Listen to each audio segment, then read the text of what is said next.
What you are looking at is an image of several children playing in their free time, an image taken in Germany back in 1923. So far, nothing too unusual, but now I want you to take a closer look at the toys we're circling. Can you tell me exactly what these strange blocks the children are playing with? Maybe cigar boxes, maybe cardboard packages? Well, no. Those blocks are bundles of bills, piles of cash. More precisely, it is tens of thousands of German marks like the ones you are seeing on the screen. The question is, how is it possible that regular children could have so many banknotes in their hands? Why did their parents allow them to play with them in the street, with all the danger that this could entail? Well, the answer is that those bills were worthless. Hyperinflation had wiped out their value. You see, although today Germany is a very wealthy country and one of the great global powers, back in 1923, which is when this image was taken, the German economic situation was comparable to that of countries like Venezuela or Botswana. A situation of immense poverty, with a hyper-indebted government that was printing money over time in order to stay afloat. As a consequence, prices skyrocketed, and so much so that banknotes became completely useless. Money ceased to be used as a functional method of payment. To give you an idea, to buy a product for a price equivalent to $1, a German needed about 4 trillion German marks to pay in cash. For activities as basic as going to buy a loaf of bread, the Germans had to lug carts full of bills to the market. As you can imagine, this dire economic situation dealt a severe blow to German families. Poverty skyrocketed, life savings disappeared, and deep social unrest ended up ravaging the streets. And you know what? According to traditional theories, it was this social discontent that brought Adolf Hitler to power. Hitler presented himself as an alternative to Germany's problems, as a savior of the underprivileged classes in the face of the inflation disaster. The Germans believed him, voted for his party, and we all know what happened from then on. In other words, you could say that World War II and the Holocaust were the direct consequence of hyperinflation, couldn't you? What if I tell you that this theory isn't true? What if I told you that the hyperinflation of 1923 was not the real cause of Hitler's rise to power? And what if I told you that the origin of Hitler's rise to power could have been in the United States itself? If you want to know why, pay close attention, because today on Visualeconomik, we tell you the real economic situation that brought Hitler to power. And we will tell you how the Nazi government was managed economically, and we'll explain how Hitler changed the German economy.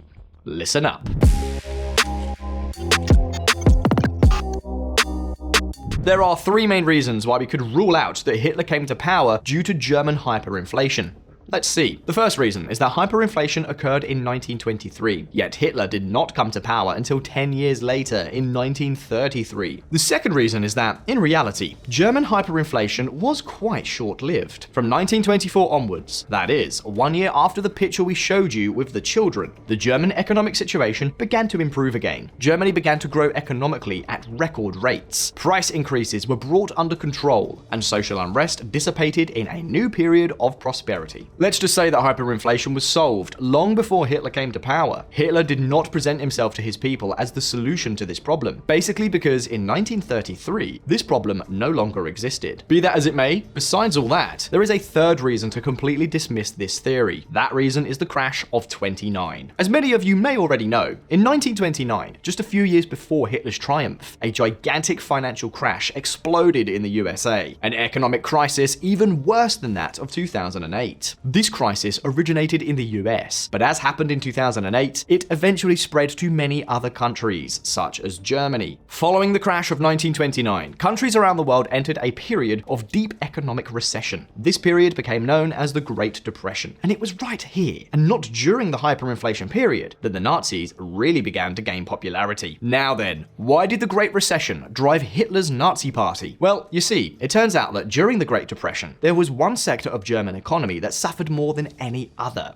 the banking sector. Most German banks were in dire straits due to the financial panic coming from the US. The problem was so bad that Germany's second largest bank, Danat Bank, went bankrupt. And following its collapse, the economic chaos escalated even further. The point is that Hitler's Nazi Party took advantage of this banking crisis situation very, very well. The major culprit in Danat Bank's downfall was its CEO, Jacob Goldschmidt, a famous banker of the time who was also Jewish. As you can imagine, this was fantastic news for Hitler and his rhetoric. First, because he could blame the crisis on the Jews and the bankers, thus reinforcing his anti-Semitic hate speech. And second, because he could take advantage of the fact that many workers lost their jobs by promising them a radical improvement in their living conditions if he were elected. In summary, we could say that the banking crisis originating in the USA was one of the most significant reasons behind Hitler's rise to power. However, it wasn't the only one. Another cause that brought Hitler to power was that the politicians who came before him, more specifically, Chancellor Heinrich Brüning, tried to combat the Great Depression with policy measures such as fiscal austerity, that is, reducing public spending and increasing taxes to achieve a good budgetary control in the country. This may seem like a very bad idea, but austerity is often the way to get ahead. Suffer for a few years to come out stronger in the future. The problem is that, although in the long term, austerity may work, in political terms, it's the short term that matters. Faced with tax hikes and public spending cuts, it's highly likely that masses of citizens will appear protesting the cuts. There will be demonstrations of all kinds, and even populist movements trying to take advantage of the situation. Well, as you can imagine, Hitler and the Nazi Party was one of these populist parties that took advantage of the anger of the masses. Hitler campaigned tremendously against austerity policies. For the Nazi Party, austerity was unnecessary suffering for Germans, especially for the working and middle classes. Therefore, the Nazi election message consisted of proposing literally the opposite of what the previous government had done. Hitler proposed to lower taxes, increase investment, and boost public spending as much as possible, which sounded very good among voters,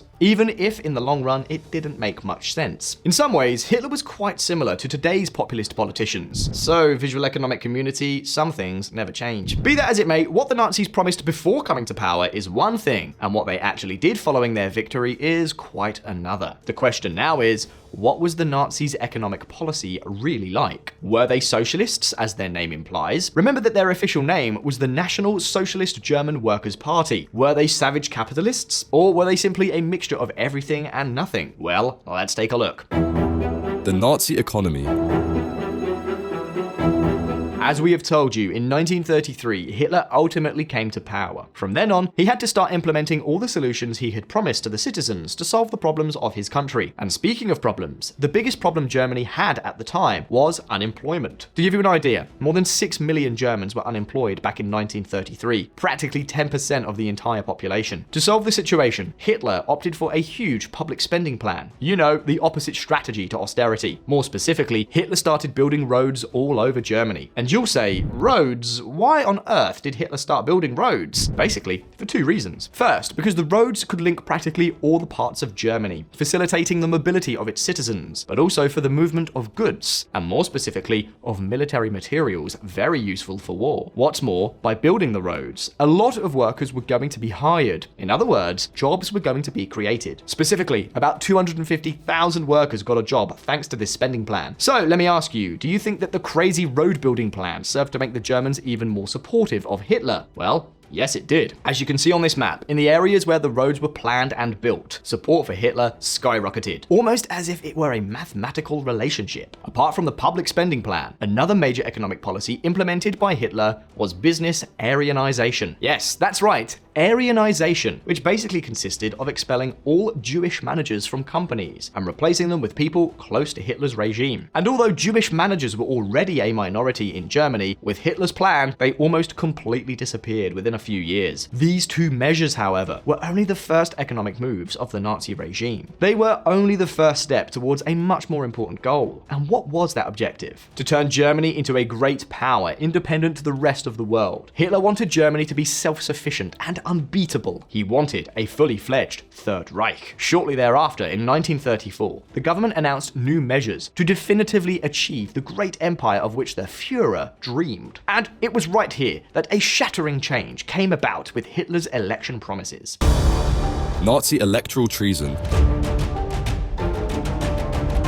As we told you earlier, the type of voter Hitler wanted to attract in his early days was from the German working and middle classes. And Hitler promised them aid, jobs, low taxes, and a powerful welfare state. After 1 year in power, however, Hitler decided to abandon these sectors of society altogether. From then on, Hitler began to direct his efforts to gaining the support of large German companies. The Führer went so far as to allow the creation of business cartels so that these big businessmen could divide the market share among themselves. Hitler's message went from being against the evil governmental enterprises, which he said was squeezing the workers, to giving these same enterprises every possible privilege. But be careful, don't think that Hitler had become a first-class capitalist and free market advocate. On the contrary, Hitler was not at all happy with letting the market act freely. In fact, he decided to massively regulate countless sectors in the economy. For example, most banks were nationalized. The Nazi Party began to decide wages and working hours. Farmers could only produce what they were mandated to produce by the government. And huge national industrialization plans were even created to be less dependent on the outside world, despite the fact that many of these industries were very unprofitable. At the end of the day, in Nazi Germany, most of the major markets in the economy were completely regulated and run by the government. So when you hear that Hitler was a great capitalist for supporting companies like Volkswagen or Bayer, don't be fooled. For Hitler, the mechanism of supply and demand made his skin crawl. So he preferred to control the economy to protect what he called national interests. In other words, the opposite of capitalism in its pure state. Be that as it may, and apart from these considerations, the truth is that all the measures we have just told you about had one major drawback. They cost a lot, and we're talking a lot of money. So in a further betrayal of his voters, Hitler had no choice but to keep taxes on his citizens high. As you can see, the government's tax collection did nothing but increase, both in absolute and relative terms. In fact, it's estimated that from 1933 to 1938, the government increased its tax collection by 2 percentage points. At this point, I'm sure you've reached a clear conclusion. Hitler was a huge populist with his economic proposals. Well, beyond populism, let's get down to the important thing. How did Germany fare with these economic policies? And what were the results of Hitler's economy? Well, let's take a look. The harsh reality.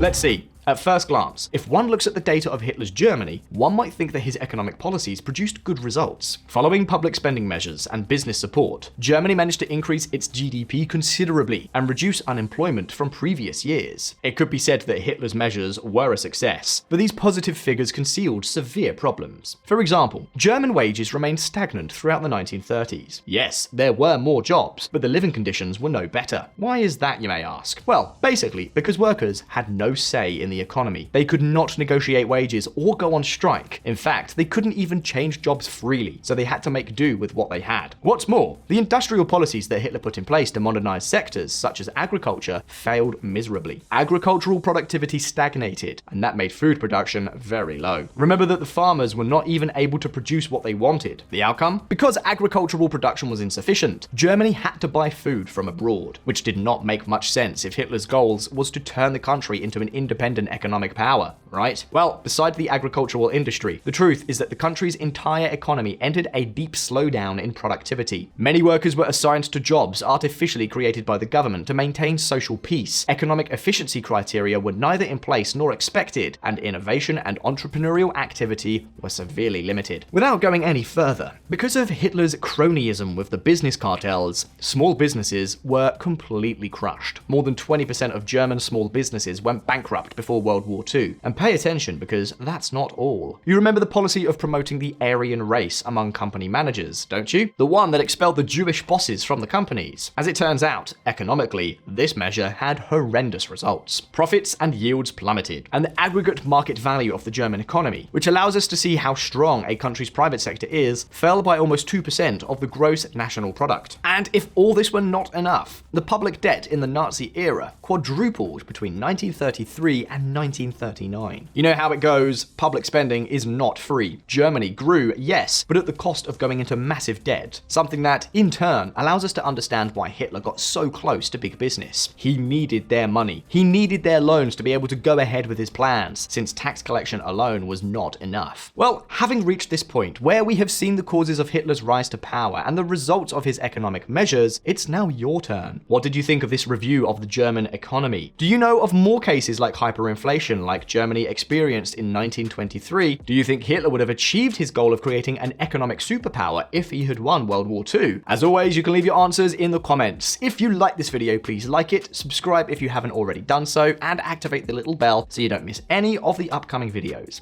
Take care and see you next time.